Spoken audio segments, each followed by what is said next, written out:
Hey there, y'all, grab a seat, maybe a coffee, because I'm about to tell you a story that'll make your jaw drop, your blood boil, and maybe, just maybe, make you cheer by the end.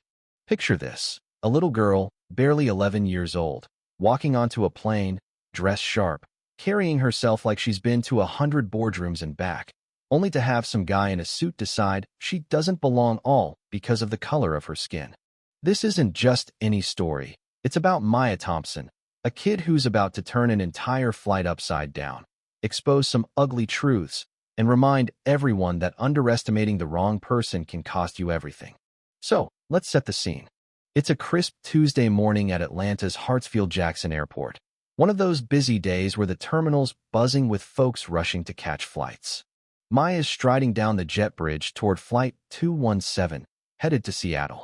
She's tiny, maybe 3'8", with her hair twisted into a neat bun, wearing this sleek navy dress, nothing flashy. But if you know designers, you'd clock it as custom, probably worth more than most people's rent. She's got this little gold bracelet, a gift from a tech mogul she met at a gala in Paris, and her backpack slung over one shoulder, stuffed with books and her tablet. This kid's flown first class more times than most adults have flown, period. It's not a flex for her. It's just how she gets from her fancy boarding school in London to her dad's offices in New York, or their family penthouse in Dubai. Her dad, Marcus Thompson, built a tech empire from the ground up, worth $15 billion, making him one of the richest black men alive. But to the world, Maya's just a little black girl, and that's exactly how the guy in seat 3A sees her. Maya gets to her row, first class, window seat, 3A, her name printed clear as day on her boarding pass. Except there's a problem, a big one. There's this guy, mid-50s, in a wrinkled Armani suit, sprawled across her seat like he owns the plane. His tie's loose, his gray hair's a mess, and he's hammering away at his phone, not even glancing up as Maya stands there, ticket in hand. She clears her throat, polite as can be, and says, "Excuse me, sir, I think you're in my seat." Her voice is soft, but there's this edge to it, like she's used to being heard. She holds out her boarding pass, crisp, expensive, with Miss Maya Thompson, seat 3A in bold print. The guy, let's call him Paul Grayson, barely looks up. He flicks his eyes at her, then back to his phone, and mutters, "Nah, kid, you're mixed up. This is my spot. Economy's that way." He points toward the back of the plane with this lazy wave, like he's shooing a fly.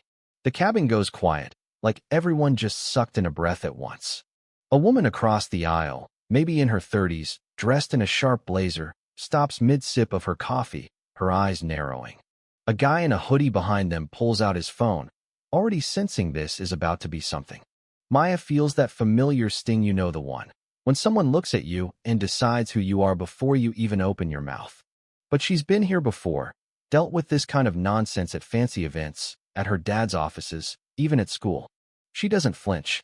"Sir," she says, still calm, still holding out that boarding pass. "This is my seat, 3A. Here's my ticket. Could you please check yours?" Her accent's polished, a mix of London boarding school and New York polish, but it's got this quiet strength, like she's giving him a chance to do the right thing. Paul finally looks up, and you can see it in his face, he's already made up his mind. He takes one glance at Maya, young, black, a girl, and his brain just says, no way she belongs here. He laughs, this sharp, ugly chuckle, and says, "Sweetheart, I've been flying first class since you were in diapers. You're lost. Go find your parents in the back before you get in trouble." The words hit like a slap. The woman across the aisle mutters, "Wow, really?" under her breath. The guy with the phone is recording now, his eyebrows raised like he can't believe what he's hearing. A couple in the front row stops chatting, their heads swiveling to watch. Maya's stomach tightens, but she's not about to let this guy see her sweat. Her dad taught her early on, never let them see you rattled. She takes a breath, her eyes locked on Paul, and says, "Sir, I'm not lost. I paid for this seat. My boarding pass says 3A, and you're in it. Please move." Her voice is steady, but there's a fire behind it, like she's daring him to keep going. Paul leans back, smirking now, like he's enjoying this. "Kid, listen," he says, loud enough for the whole cabin to hear. "First class isn't for playing pretend. You don't belong up here. Go back to coach, or wherever your folks are." The racism's not even subtle anymore. It's right there, hanging in the air like smoke. Passengers shift in their seats, some looking shocked, others uncomfortable, a few nodding like they agree with him. The woman across the aisle, let's call her Sarah, looks like she's about to jump in, her fists clenched on her armrests. Maya feels the weight of every eye on her, but she's not backing down. She's thinking about her dad, about the stories he's told her, how he faced this same garbage building his company, how he turned every "you don't belong" into fuel. That's when the flight attendant shows up, a woman in her 40s, let's call her Karen, with that tired look of someone who's been doing this job too long. You'd think she'd be the one to fix this, right? Just check the tickets, sort it out, move on. But no. Karen looks at Paul, then at Maya, and you can see her wheels turning. She sees a white guy in a suit and a black kid, and her bias kicks in hard. "Miss," she says to Maya, her voice dripping with that fake patience you use with a kid who's acting out. "Can I see your boarding pass?" Maya hands it over, no fuss, watching as Karen squints at it like it's a puzzle she doesn't want to solve. The ticket's legit pristine, first class, Maya's name right there. But instead of turning to Paul and asking for his ticket, Karen hesitates, then says, "Well, there seems to be some confusion. Let's see if we can find you another seat, okay?" Maya's eyes narrow. Another seat? She paid for 3A. She's got the proof right there. But Karen's already decided who she believes, and it's not the 11-year-old black girl. Paul jumps in, sensing he's got backup. "See, kid? Even the crew knows you're in the wrong place. Go on, now back to the cheap seats." His smirk is wider now, like he's won. Sarah, the woman across the aisle, can't take it anymore. She leans forward and snaps. "Are you kidding me? She showed you her ticket. Why aren't you asking him for his?" The guy with the phone zooms in, catching every word. The cabin's electric now, everyone picking sides, some muttering support for Maya, others staying quiet, not wanting to get involved. Maya's had enough. She's not just some kid, she's Marcus Thompson's daughter, raised to handle situations like this with a cool head and a sharp mind. She steps closer to Paul, her voice low but razor sharp. "Sir, I'm giving you one last chance to look at my boarding pass and move. You're in my seat, and you know it." Paul laughs again, but it's weaker now, like he's starting to sense he's not in control anymore. "Little girl," he says, his voice louder, meaner. "You think you can tell me what to do? I've been flying first class longer than you've been alive. You don't belong here, maybe try the back, near the bathrooms, where you fit in." The cabin erupts. Sarah's on her feet now, shouting, "Did he just say that? Did he really just say that?" The guy recording gasps, his phone shaking a little. An older black man in row 4 shakes his head, muttering, "Same old story." Even the couple in the front row, who've been quiet, look stunned.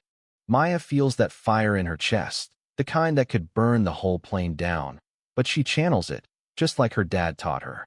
She's not here to scream or cry, she's here to win. Karen, the flight attendant, tries to play peacemaker, but she's digging herself deeper. "Miss," she says to Maya, her voice sharp now, "you need to calm down and stop causing a scene, or I'll have to ask you to leave the plane." It's like a punch to the gut. Maya's the one being discriminated against, and she's the one getting threatened? Sarah's livid, yelling, "You're threatening her?" He's the one making racist comments. The guy with the phone's got it all, Paul's smug face, Karen's bias, Maya's unshakable calm. It's a powder keg, and everyone knows it's about to blow. That's when Maya decides it's time to end this. She reaches into her backpack, pulls out her phone, not just any phone, but one of those custom jobs you only get if you're connected to the right people. She hits a speed dial number, her eyes never leaving Paul's.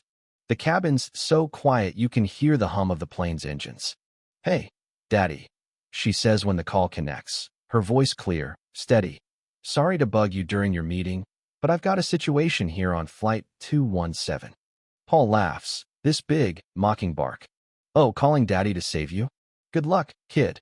But something in Maya's eyes, this quiet, dangerous confidence, makes a few passengers lean forward, like they know something big's coming.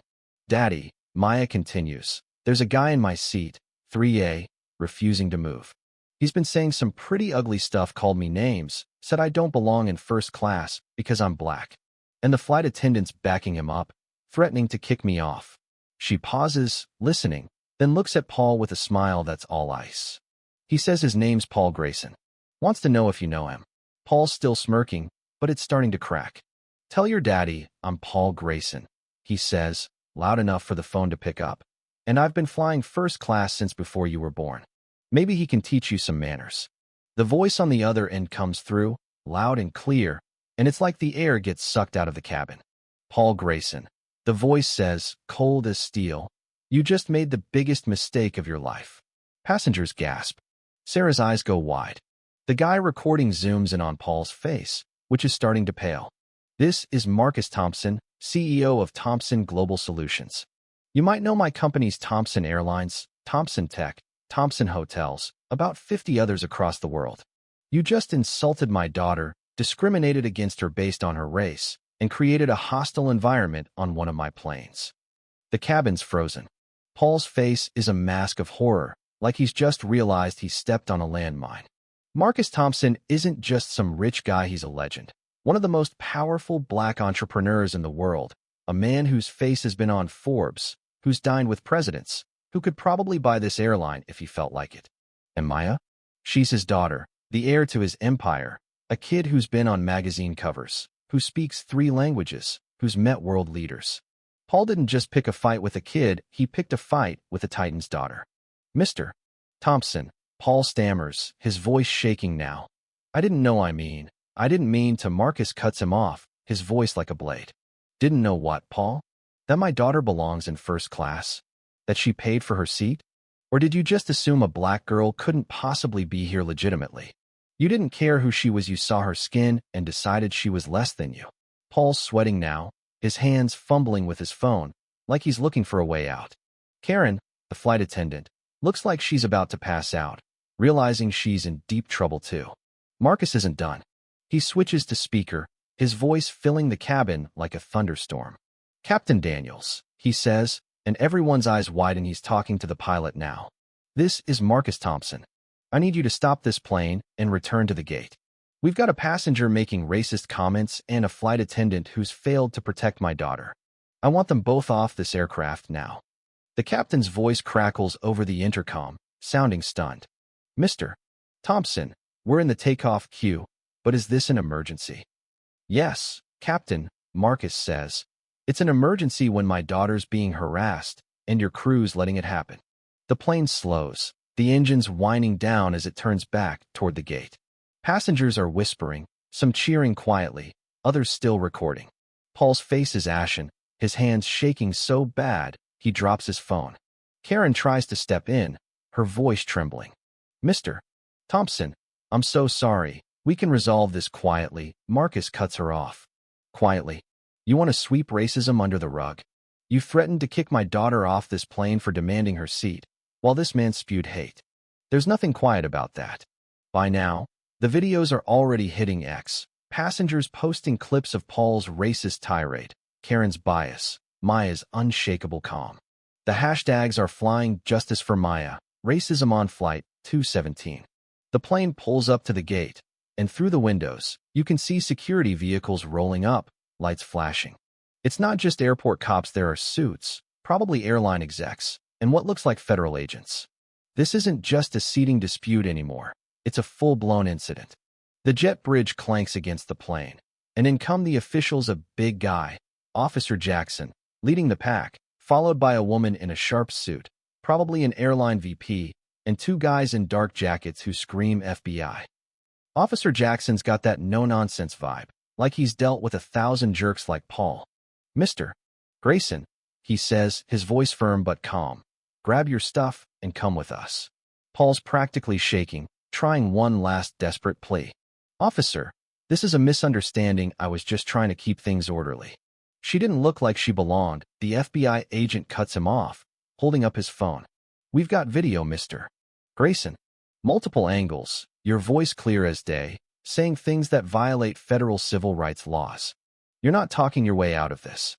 The airline VP, let's call her Lisa Carter, steps up, her face tight with stress.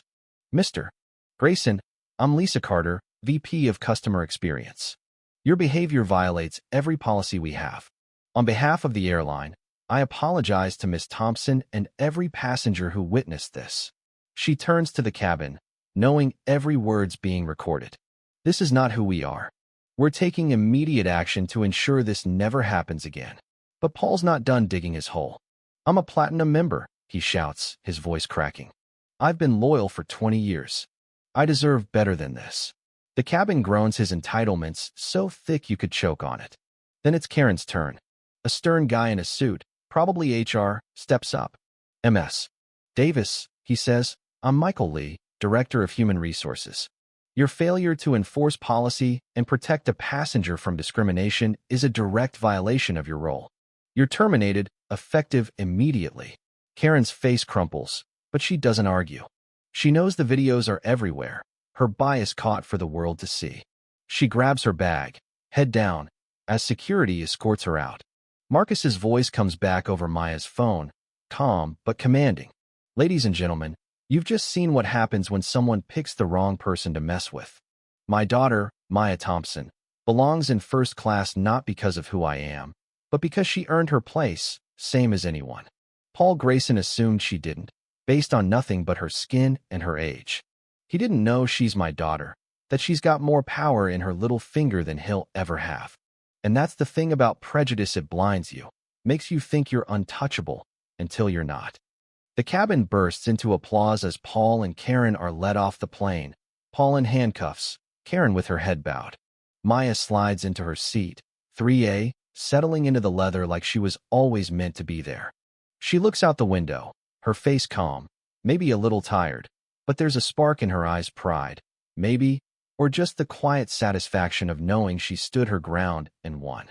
Maya, her dad says over the phone, his voice softer now. You okay, sweetheart? She smiles, just a little. I'm good, Daddy. Thanks for having my back. Always, Princess, he says. You handled that like a queen. The captain comes back on the intercom. Folks, we've resolved the issue and we'll be airborne shortly. Thank you for your patience, and we're sorry for the delay. The plane starts moving again, the energy in the cabin shifting.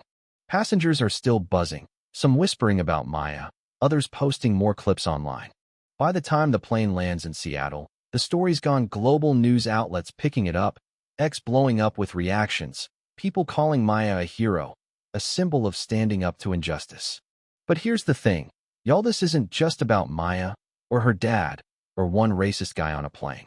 It's about all the times someone's been told they don't belong, that they're less than, because of how they look or where they come from. Maya had the power to fight back, but what about everyone else? What about the kid who doesn't have a billionaire dad, who faces the same hate and doesn't have a plane full of cameras to back them up? That's where this gets messy. Paul and Karen got what was coming to them. No question, but is it enough? Will it change anything? Or is it just one win in a world that's still got too much of this going on? I'm sitting here thinking about Maya, about how she stayed cool as ice while the world tried to tear her down. That's strength, y'all. That's what it looks like to know your worth and not let anyone take it from you. But I want to hear from you. Have you ever seen someone face this kind of nonsense and come out on top? Or maybe you've been in Maya's shoes, told you don't belong somewhere you've earned your place. What did you do? How do we make sure this doesn't keep happening on planes, in offices, in neighborhoods, anywhere? Drop your thoughts in the comments. Share this story if it hit you like it hit me, and let's keep this conversation going. Because respect? That's not optional, it's a right, and we've all got to fight for it.